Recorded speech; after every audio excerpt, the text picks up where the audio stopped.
柴犬的情绪徘徊在失控边缘，训犬师用力掐住它的支气管，把它压制在地面上。因为缺氧和屈辱，狗狗持续发出刺耳的惨叫，主人看的心都要碎了，但又不敢上前干预，身上密密麻麻的伤口全是拜它所赐。他们非常清楚地知道，如果狗狗残暴的性格再不进行纠正，早晚有一天会出大事。狗狗此刻眼神里充满了愤怒，随即便用力挣脱出来。反观训犬师却不急不躁，他直接将握紧的拳头抵在他的脸上，并持续挑衅地抚摸他。忍无可忍的柴犬此时终于忍无可忍，他将尖牙全部露出，用力咬向训犬师的手，凶狠的样子把一旁的主人吓得一动不敢动。训犬师趁势握住狗狗的下巴，原以为如此强势的压制会让狗狗有所收敛，结果却让它变得更加暴怒了，再次对训犬师展开猛烈的暴击。训犬师一边紧握牵引绳，一边与他周旋，消耗他的体力。在连续24小时不吃不喝的对峙后，狗狗终于因为体力不支暂时恢复了冷静。在半年前，它还是个流浪狗，女主人看它非常可怜，便好心收养了它。起初狗狗的性格还很好，非常的乖巧懂事，但随着相处时间的增加，女主人越发觉得这只狗不太对劲，感觉在它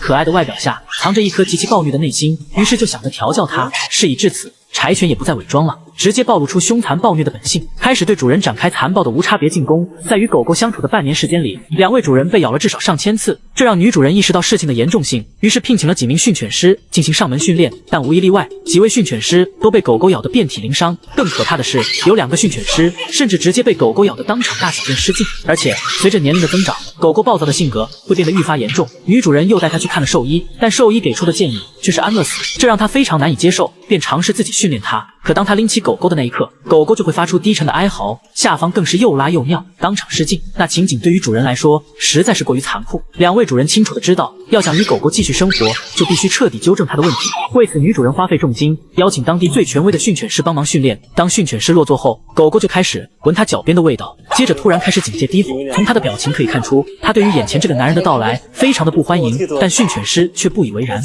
开始用狗语挑衅他。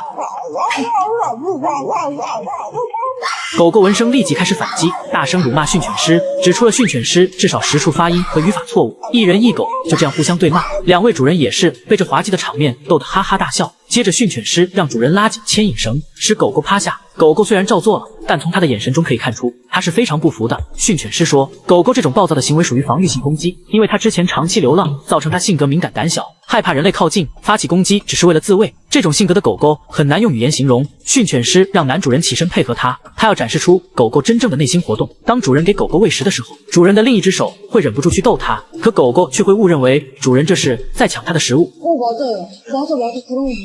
比如主人在家里坐着，狗狗会跑到主人脚下闻味道，这时候想必主人也会用手去抚摸它。女主人的认同感再一次加强，接着训犬师又模仿狗狗在睡觉，而男主人则负责从旁边经过。这只八嘎犬是典型的2皮脸，它有2副模样，心情大好会嘻嘻哈哈，心情不爽就会直接开骂。接着训犬师将牵引绳绊在狗腿上，它突然莫名的发火咆哮，只是被一根绳子绊住，它就表现得极其敏感，用力低吼的挣脱绳子。训犬师在一旁静静观察着它的行为，然后把绳子固定好，随后3人暂时离开。没人后，狗狗的行为变得更加暴躁，忍无可忍的它这时终于再一次忍无可忍，直接跟绳子干起来了，不停的上蹿下跳。其实只要把腿抬起来，很容易就能挣脱掉绳子，但愤怒此时已经占满了他的大脑，他根本没办法思考。终于在他的拼命挣扎下，绳子最后还是解开了，而他也快速的从愤怒中冷静下来。训犬师说，这只狗狗的性格是极其敏感的，每当发完脾气后，它就会非常的疲惫，但是一旦恢复体力，又会因为一件小事变得激动。训犬师话音刚落，狗狗果真又开始咆哮。当人类心情不好时，也会为一些无关紧要的小事乱发脾气，但这也仅限于那个时间段，而这只狗却是时刻都处在这种高度敏感的状态。接下来，训犬师要示范如何控制狗狗。他戴好防护手套，单手拉紧牵引绳，另一只手靠近狗头。狗狗立刻发出威胁性的低吼。训犬师并没有退缩，继续挑衅地抚摸他的狗头。狗狗如同饿狼附身一般，呲出白森森的獠牙，野性十足。见逼过来的手迟迟没有拿走，他的怒火在这一刻彻底被点燃了，对着训犬师的手展开猛烈攻击，嗓中的怒吼声也越来越刺耳。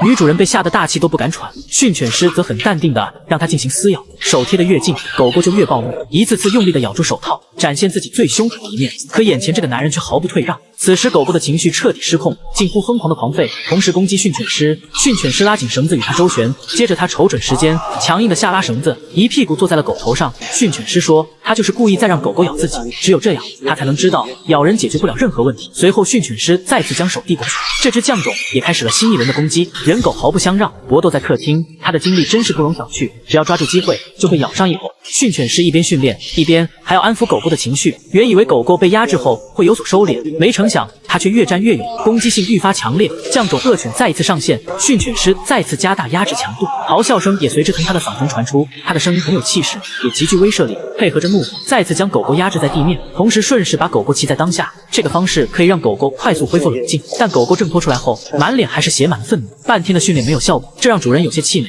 但训犬师最不缺的就是耐心，他刚握住狗狗的下巴，狗狗就挣扎出来。训犬师用握紧的拳头再次抚摸，狗狗因疲惫不再发出低吼，但它依然高举头颅，露出獠牙。训犬师让狗狗休息片刻，长时间的战斗已经让它精疲力尽，趴在地上喘着粗气。然而训练很快又开始了。值得高兴的是，现在训犬师在伸出手后，狗狗虽然会龇牙，但它并没有咬。半天的训练终于有了一点成果，可这个狗就是那么的不经夸，它的獠牙再一次用力咬在训犬师的手上。女主人此时已经麻木，没了任何反应。训犬师打算更换位置，把狗狗带到角落里进行压制。狗狗的暴躁丝毫没有减少，反倒是更加凶猛。训犬师拉着狗狗在房间里四处压制，这样的训练看着实在让人揪心。女主人实在受不了了，将视线转移，可听见狗狗尖锐的叫声，她有点绷不住了。高强度训练下，所有人都不好受。看着狗狗在这么长时间的训练下没有一丁点改变，女主人的泪水终于夺眶而出。又经过很久的无限重复训练后，训犬师回到了客厅，他终于露出了满意的笑容，因为狗狗已经达到了训犬师想要的样子。现在他面对训犬师的抚摸，终于不再低吼，也不再露出獠牙。女主人哭着感谢训犬师为她所做的一切，但训犬师却告诉主人，今天将狗狗训练成这样已是最大限度，后续还要经常对狗狗进行高强度训练，才能让它彻底服从。只要你们不放弃它，它就一定能改掉坏习惯。